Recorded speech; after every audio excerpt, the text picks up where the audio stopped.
வானத்தையும் பூமியை உண்டாக்கின தேவனாய் இருந்து மனிதனாய் நம்மை போல உலகத்துக்கு வந்த தேவனாய் இருக்கிறார். உலகத்துக்கு உண்டாகின தேவனாய் இருக்கிறார். ஆமென்.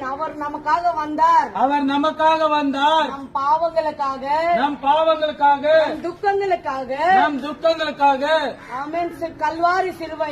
கல்வாரி சிலுவையிலே மரித்தார். மூன்றாம் நாளில் உயிரோடு எழுந்த தேவனாய் இருக்கிறார். இன்றைக்கும் ஜீவனோட இருக்கிறார். இன்று தேடுகிற யாவருக்கும் சுகத்தை தருகிறார். ஆரோக்கியத்தை தருகிறார். சகல நன்மைகளும் செய்கிறார். துக்கங்களை சந்தோஷமாய் மாற்றுகிறார். உங்கள் துக்கங்களை சந்தோஷமாய் மாற்றுகிறார். ரட்சிப்பு தந்திருக்கிற தேவனாய் இருக்கிறார். ரட்சிப்பு தருகிற தேவனாய் இருக்கிறார்.